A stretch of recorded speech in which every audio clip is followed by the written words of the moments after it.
In Chapter 6, Brydon recommends the creation of a new profession, that of corporate auditing. When we talk about the auditing profession, we sometimes refer to it as the auditing arm of the profession, because there really is no such thing as an auditing profession at the moment. The auditing profession is a subset of the accounting profession, and Brydon believes that auditing is big enough, or is going to become bigger, that it deserves its own profession, the profession of the corporate auditor. In the years ahead, auditors will look at even more than they are looking at the moment. We are already not only looking at accounting, but in the years ahead, we're going to look at far more than that. So he believes that we need a whole new profession. This profession is going to be called a corporate auditor. At the top of this profession would be the person who can sign the audit opinion. The audit profession underneath that would then consist of a series of different qualifications in different disciplines of professionals, and then at the bottom will be the new trainees. That would be the most junior of those layers. Very similar to what we have in South Africa at the moment, where you have the principal at the top that can sign everything, that can sign the audit report, and then below him would be some professionals, and then all the way down to trainees.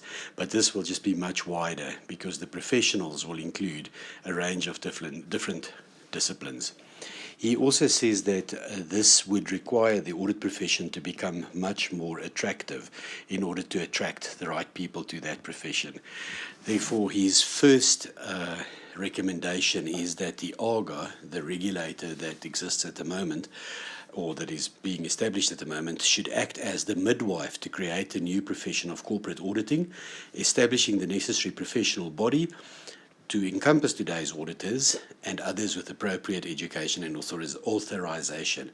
So he uses the example of environmental, social, and governance experts. They are professionals, and they can be coordinated into a profession as part of the auditing profession, next to financial statement auditors as we know them at the moment. Who should be at the top of that? Who should be ultimately signing off? We tend to believe it's a chartered accountant or someone with accounting background, and he says it's far from clear that an accountant is the best placed to opine on many of the variables involved. There are many variables, not only accounting, and it is not necessarily an accountant by training that has to provide that opinion. So, new definition of a profession called the corporate auditor is his next recommendation. With this new profession, he also recommends that certain activities below that should be established that should have their own qualifications. For example, I referred already to the environmental, social, and governance auditor, or other areas where qualifications should be created. Then for all of these areas, standards should also be established. They should have their own standards. He refers to standards that exist already. For example, in Canada and in South Africa, there's the South African Mineral Reporting Code. So there are already some standards that can be used. But then he goes back and he says that we must not forget that standards started as principles. Auditors this new auditing profession needs to be based on the principles of auditing. And these principles are what should govern what an auditor has to do. And also, when an auditor's work is ultimately judged, the regulator should look at the quality of an audit and reflect as to the extent to which the auditor's work and the subsequent report are consistent with these principles.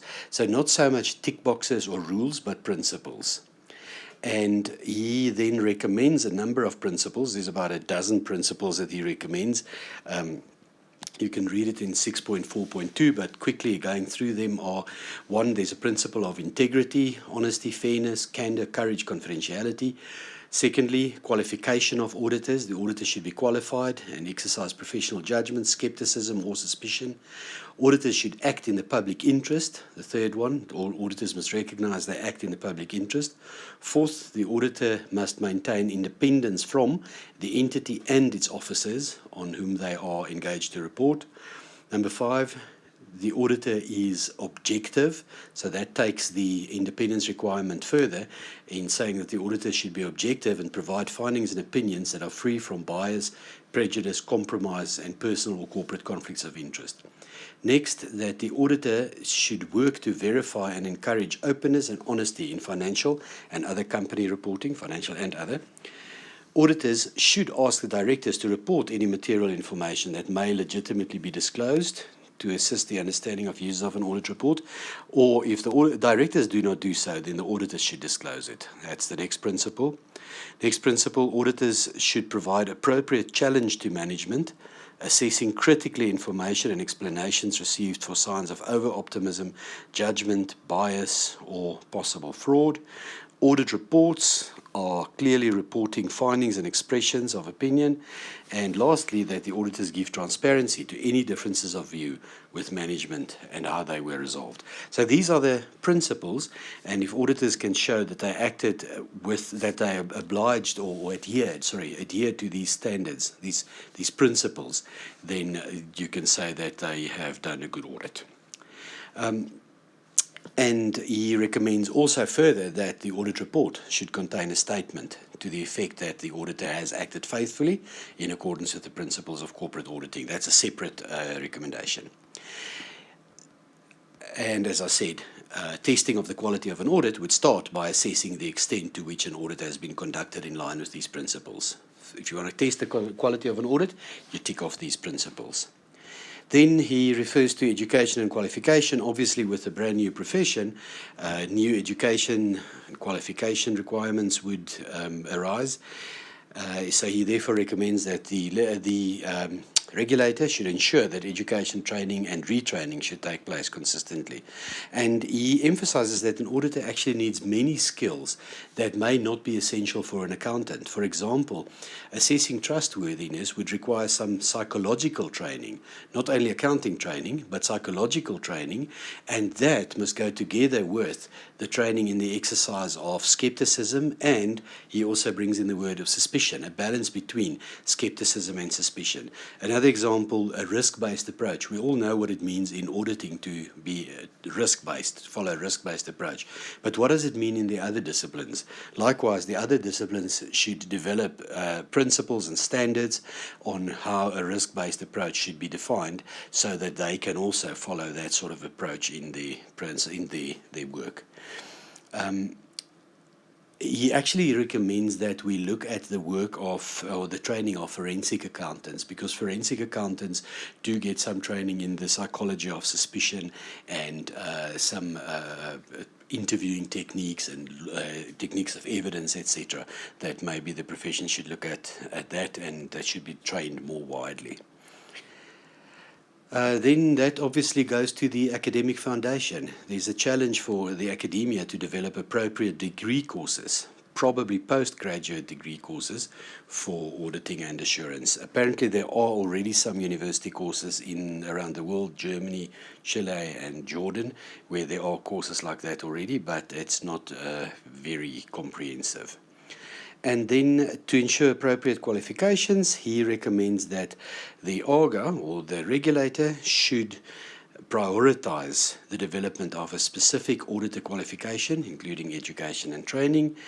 And then he goes to professional judgment, and he says we must once and for all now define what professional judgment is. It's a difficult thing, and a lot of people have tried to define it. He has asked Professor Lickerman to look into that, and he included a part or extract from a paper by that professor in Appendix 6 that basically gives some guidelines on professional judgment, but his recommendation is that the regulator should develop an agreed definition of professional judgment, building on the existing ISA 200. Then he also refers briefly to technology. There is a chapter later on technology, but he says that technological education is becoming much more critical now, and that will also help with professional judgment while we're on the topic of professional judgment. Briefly, 2 paragraphs on the education of corporate executives and non-executive directors, bearing in mind that there are people that deal with this new auditor that will not necessarily have the training that this new auditor has got, or will not understand even what this auditor does.